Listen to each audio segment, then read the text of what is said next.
Student, आज के इस केमिकल इक्विलिब्रियम के थर्ड पार्ट में हम जो है वो अपना न्यूमेरिकल का एक थर्ड टाइप जो है वो हम न्यूमेरिकल की करेंगे। अब इसमें देखें कि प्रीवियस जो भी हमारे न्यूमेरिकल्स थे उनमें हमने देखा था कि हमारे पास जो भी कोई रिएक्शन अगर दिया गया है तो उसमें कोई ना कोई इक्विलिब्रियम की वैल्यू या आपको इनिशियल वैल्यू जो है वो लाजमी दी जाती है। यानी एक जो इक्विलिब्रियम की वैल्यू है वो लाजमी आपको उसके अंदर क्या होगी, गिवन होगी। लेकिन अब ये जो टाइप है सवाल की, ये वो टाइप है सवाल की जिसके अंदर आपको कभी भी इक्विलिब्रियम की वैल्यू हमें नहीं दी जाती और हमें इनिशियल वैल्यू जो होती है वो हमें दी जाती है। ये वो सवाल है और इसको किस तरह से करते हैं वो हमने नोट डाउन कर लेना है। तो जब भी ऐसा कोई सवाल आएगा तो आप जो है वो यही मेथडोलॉजी अप्लाई करके आप क्या कर लेंगे, अपने न्यूमेरिकल को सॉल्व कर लेंगे।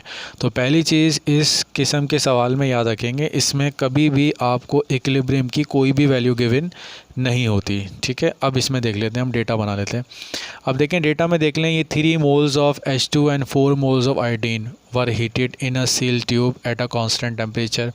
अब इतने न्यूमेरिकल आपने किए हैं तो ये देख के आपको खुद ही अंदाज़ा हो गया होगा कि ये जो दोनों के दोनों मोल्स हैं ये इनिशियल मोल्स आपके पास गिवन है, क्योंकि आपने उनको लिया और उनको हीट किया, सील किया और एक कांस्टेंट टेम्परेचर के ऊपर हीट किया। तो इससे आपको ये मालूम हो गया होगा कि दोनों के दोनों मोल्स जो हैं ये आपको इनिशियल मोल्स जो हैं वो आपको गिवन है। ठीक है, अब यहाँ पर डेटा में देख लेते हैं। डेटा में आपके पास जो है वो जो हाइड्रोजन है, हाइड्रोजन के जो मोल्स हैं वो 3 मोल्स हैं।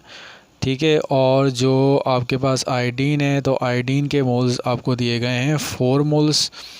ठीक है, और Kc की वैल्यू आपको गिवन है जो 50 है और जो वॉल्यूम दिया गया है वो आपको 1 dm³ इसके अंदर वॉल्यूम दिया गया है। ठीक है, अब इसका हम सॉल्यूशन देख लेते हैं।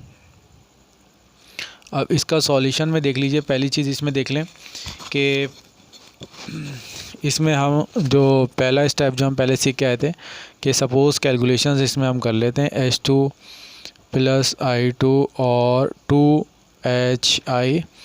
अब देखें ये इनिशियल है।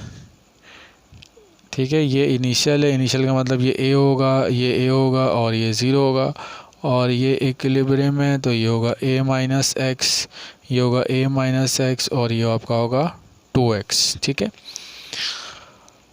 अब ये जो हिस्सा है इसको मैंने लेक्चर नंबर 1 में डिटेल के साथ जो है वो आपको मैंने करना बता दिया है। उसको जिसको अगर ये नहीं आ रहा है हिस्सा समझ में तो वो पहले पार्ट के जो 10 मिनट हैं केमिकल इक्विलिब्रियम वाले उनको जो है वो लास्ट में देखें। अब डिवाइड बाय वॉल्यूम, यहाँ भी डिवाइड बाय वॉल्यूम और यहाँ भी डिवाइड बाय वॉल्यूम ये हमने यहाँ पर करवा दिया है। ठीक है, अब आपने देखना है कि ये जो आपको वैल्यूज़ दी गई हैं ये आपके पास इक्विलिब्रियम की हैं या इनिशियल हैं। तो सवाल में शुरू में मैंने बता दिया था कि आपको देखते ही अंदाज़ा हो गया कि आपने उसको हीट किया है और कांस्टेंट टेम्परेचर के ऊपर हीट किया है। तो ये आपको जो वैल्यूज़ दी गई हैं ये इनिशियल वैल्यूज़ आपको दी गई हैं। तो इनिशियल वैल्यू में का मतलब ये हमारे पास इसके जो 3 मोल्स हैं, इसके 3 मोल हैं, 4 मोल और इनिशियल तो इसके 0 होगा। इक्विलिब्रियम पे ये 3 - x होगा, ये 4 - x होगा और ये आपके पास क्या होगा 2x होगा। इसको वॉल्यूम से हम डिवाइड करवा देंगे। वॉल्यूम हमें इसमें मेंशन कर दिया था, ये volume of tube is 1 dm³। तो यहाँ हम इसको 1 से डिवाइड करवा देंगे, 1 से डिवाइड करवा देंगे और इसको भी 1 से डिवाइड करवा देंगे। अब हमने करना वही है कि पहले हम क्या करेंगे, इसके अंदर Kc वाली एक्सप्रेशन लिख लेंगे। Kc की एक्सप्रेशन में जो हाइड्रोजन आयोडाइड होगा वो ऊपर आएगा, ये स्क्वायर हो जाएगा, ये जो है वो हाइड्रोजन वो नीचे आ जाएगा और यहाँ पर आयोडीन यहाँ पर आ जाएगा। ठीक है, अब यहाँ पर देख लीजिए क्या होगा कि Kc की वैल्यू हमें गिवन है, हमने 50 रख दिया। अब यहाँ पर मैंने आपको बताया था कि हमने यहाँ जो भी रखना होता है वो इक्विलिब्रियम की वैल्यू लिखनी होती है। अब इक्विलिब्रियम वैल्यू हमारी ये है तो हम इसको यहाँ पर ये लिख लेंगे, ये हो जाएगा 2x, ये हो जाएगा आपका स्क्वायर। ठीक है, और ये आपके पास हो जाएगा 3 - x और 4 - x। अब देखें हमारा सवाल जो है वो हमने इक्विलिब्रियम की कॉम्पोजिशन को डिटरमाइन करना है और इस इक्वेशन में आपको यहाँ नज़र आ रहा है कि यहाँ अगर हमें x की वैल्यू पता लग जाए तो हम आसानी से इक्विलिब्रियम की कॉन्सेंट्रेशंस जो भी हैं वो मालूम कर सकते हैं। अब हमने जो वैल्यू निकालनी है x की, हमने वो यहाँ से निकालनी है। अब देखें ये 450 = 4x²। ठीक है, अब ये वही सिंपल मैथमेटिक्स है। पहले ये 3 इससे मल्टीप्लाई होगा तो ये आ जाएगा 12, फिर 3 इससे मल्टीप्लाई हो जाएगा तो ये हो जाएगा 3x, फिर ये इससे मल्टीप्लाई होगा तो ये हो जाएगा 4x, और जब x से मल्टीप्लाई होगा तो ये हो जाएगा x²। ठीक है, यहाँ तक हमने कर लिया। फिर ये 50 इजिकल टू 4x²। ठीक है, ये आ जाएगा 12 माइनस 7x प्लस x²। ये यहाँ तक हमने कर लिया। ठीक है, इसके बाद अब हम इसको मज़ीद आगे सॉल्व करेंगे। तो जब मज़ीद आगे सॉल्व करेंगे तो यहाँ पर देखें, ये हमारे पास जो वैल्यू आ चुकी है वो आ चुकी है 50 और 4x²। ठीक है, और 12 माइनस 7x प्लस x²।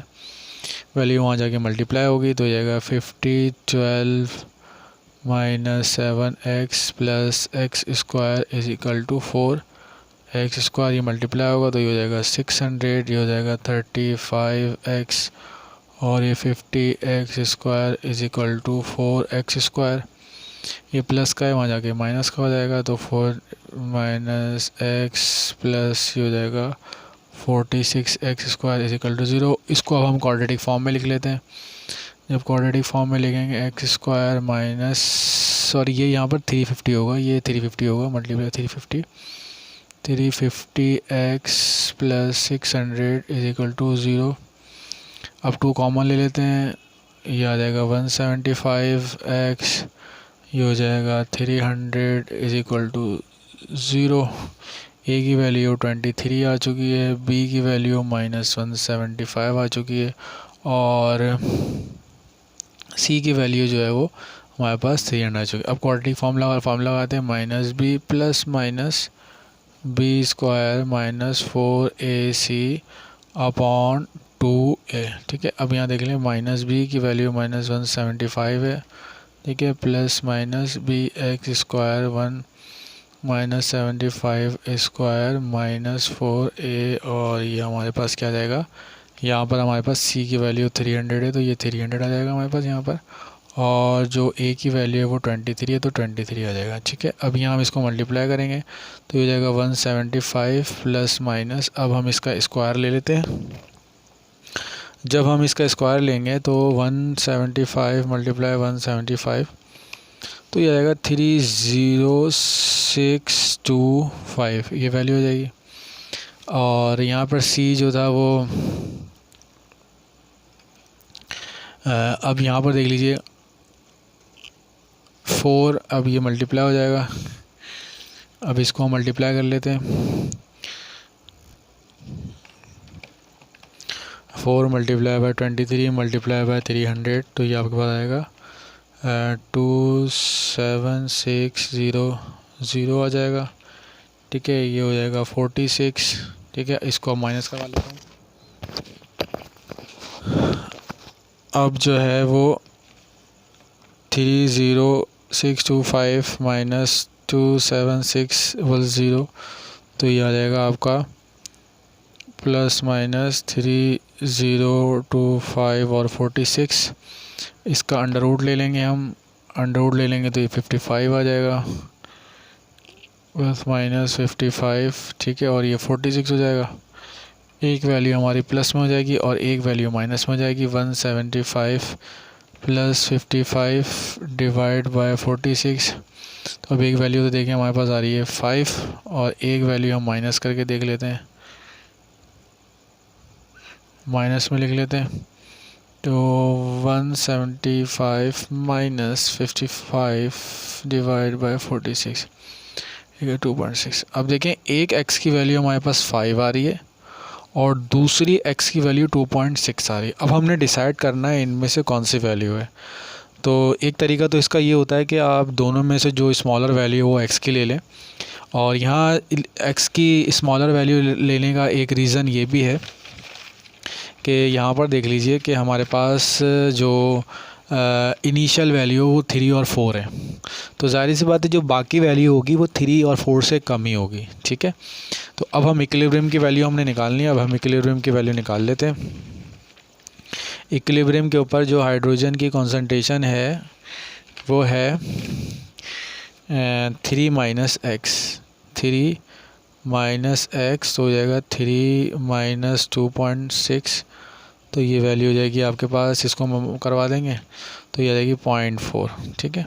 और आइडाइड की जो है वो आपके पास क्या है 4 माइनस एक्स, तो ये आपके पास हो जाएगी 3 माइनस 2.6, ये था 4 था तो 4 माइनस 2 से, तो ये हमारे पास आ जाएगी 1.4। और हाइड्रोजन आइडाइड की वैल्यू क्या है 2x है, तो x की वैल्यू हमारे पास क्या है 2.6 है, तो दोनों मल्टीप्लाई हो जाएंगे तो हो जाएगी 5.2। तो ये हम क्या करें इक्विलिब्रियम पे हम वैल्यू क्या कर चुके हैं निकाल चुके हैं। तो स्टूडेंट अब ये तरीका, अब इसमें देखें ये मेथड आप हमेशा याद रखें, ये ऑलरेडी इक्वेशन जब भी हमेशा आती है जब आपके पास जो है कोई ना कोई जो है वो सवाल के अंदर एक अलहदा से कोई ख़ास चीज़ दी जाए और वो ख़ास चीज़ आपके पास क्या है सिर्फ इनिशियल वैल्यूज़, इक्विलिब्रियम कोई भी नहीं है जब ये हमारी क्वाड्रेटिक इक्वेशन हमारे पास जो है बनती। इसके बाद हम देख लेते हैं एक सवाल और देख लेते हैं इसका, इसी तरह का एक सवाल और। अब देखिए नेक्स्ट क्वेश्चन हमें ये दिया गया है, ठीक है। अब इसमें भी देख लें, अब इसमें आप डेटा पढ़ें और आपको अंदाज़ा होगा कि इसमें हमें कौन सी कैटेगरी सवाल की दी गई है। इसमें कहा गया है कि Kc for a reaction this is 4, calculate the equilibrium concentration. Equilibrium concentration आपने मालूम करनी है जब 1.6 mole of acetic acid and 2.17 mole of ethyl alcohol is allowed to come equilibrium. तो जाहिर सी बात है इससे आपको मालूम हो गया कि ये जो वैल्यूज़ हमें दी गई हैं ये सारी की सारी वैल्यू जो हैं वो इनिशियल वैल्यूज़ हैं, यानी हमारे पास जो है वो एसिटिक एसिड जो है वो हमारे पास क्या है 1.6 मोल्स है, 1.66 मोल्स है, ठीक है। और C2H5 अल्कोहल की जो वैल्यू है वो हमारे पास जो है वो 2.17 मोल्स ऑफ इथाइल अल्कोहल है, ठीक है। ये मोल्स हमें दे दिए गए, ठीक है। अब यहाँ पर देख लीजिए कि Kc की वैल्यू भी हमें क्या दी गई है 4 दी गई है। अब इक्वेशन सबसे पहले हम लिख लेते हैं, इसकी सपोज कैलकुलेशन जो हमने लिखना सीखी है वो हम देख लेते हैं। इसमें प्लस C2H5OH और ये हो जाएगा CH3COO C2H5 और प्लस ये आ जाएगा हमारे पास वाटर, ठीक है। ये सारी बातें ए होगा, ये भी हमारे पास ए होगा, ये हमारे पास जो होगा वो ज़ीरो होगा, ये हमारे पास ज़ीरो होगा, ये ए माइनस एक्स होगा, ये हमारा ए माइनस एक्स होगा, ये एक्स होगा और ये हमारे पास क्या होगा एक्स होगा। ये इनिशियल होगा हमारे पास। और हम इसमें देख लेते हैं इक्विलिब्रियम हमारे पास क्या है। अब देखें जो हमारे पास जो 1.66 मोल्स हैं ये हमारे पास इनिशियल है, 2.17 ये हमारे पास इनिशियल है, ये ज़ीरो है 1.66 माइनस एक्स और 2.17 माइनस एक्स, ये इक्विलिब्रियम हो जाएगा, ये एक्स इक्विलिब्रियम हो जाएगा। अब इसकी हम जो है वो Kc की एक्सप्रेशन लिख लेते हैं। Kc की एक्सप्रेशन में ये इस तरह हमारे पास आ जाएगा COC2H5 और यहाँ पर आ जाएगा आपका वाटर आ जाएगा, ठीक है। और नीचे जो है वो आपके पास एसिटिक एसिड और जो है वो आपके पास क्या आ जाएगा अल्कोहल आ जाएगा C2H5 और OH, ये यहाँ पर आ जाएगा। अब Kc की वैल्यू हमें दे दी गई है कि यहाँ पर 4 है, ठीक है। इसकी जो वैल्यू है वो हमारे पास x है, तो हम यहाँ x लिख देंगे। वाटर हमारे पास x है, देखें ये इसका x था, ये भी x है और इसके इक्विलिब्रियम पर ये है। तो अच्छा यहाँ एक चीज़ और ये देखें कि हमें इसको यहाँ वॉल्यूम से भी डिवाइड करवाना है, divide by v divide by v divide by v और डिवाइड बाय v, ठीक है। तो जाहिर बात है सबके इसके नीचे भी v होगा, इसके नीचे भी v होगा और यहाँ 1.66 माइनस एक्स और ये नीचे v आ जाएगा और 2.17 minus x divide by v, ये भी हमारा v होगा।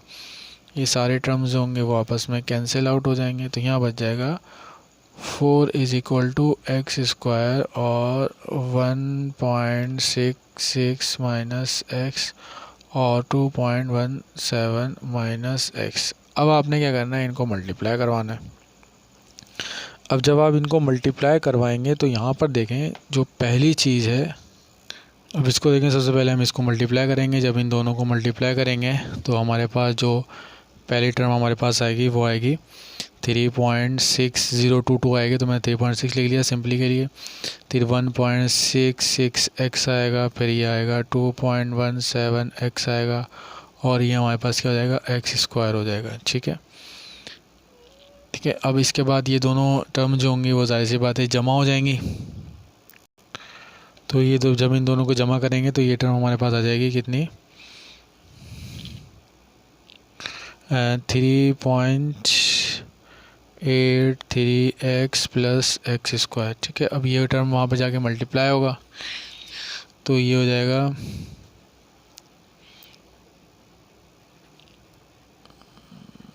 3x plus X square is equal to X square. सही है। अब ये 4 इससे मल्टीप्लाई होगा तो ये हो जाएगा आपका 14.4 हो जाएगा। और जब ये मल्टीप्लाई होगा तो ये आपके पास हो जाएगा 15.32x हो जाएगा और 4x square is equal to X square. ठीक है। ये प्लस का हो जाके माइनस का हो जाएगा तो 14.4 माइनस 15.32x और ये 3x स्क्वायर, ये मैंने डायरेक्ट कर दिया इज इक्वल टू 0। ठीक है। यहाँ तक हमने ये कर लिया।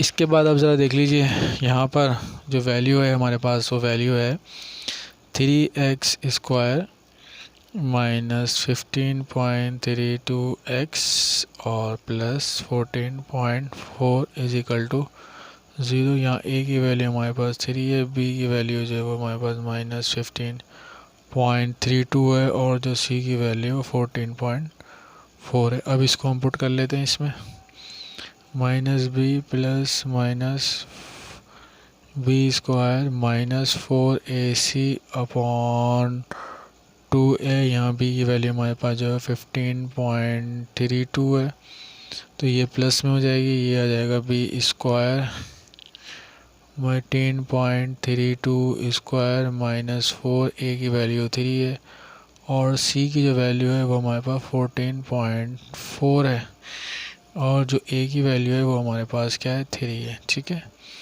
हो जाएगा 15.32 प्लस माइनस इसका हम स्क्वायर ले लेते हैं, मल्टीप्लाई 15 इसका स्क्वायर हमारे पास हो जाएगा 234.7 माइनस 4 मल्टीप्लाई बाई 3 मल्टीप्लाई 14.4 तो हो जाएगा 172.8 अपॉन 6।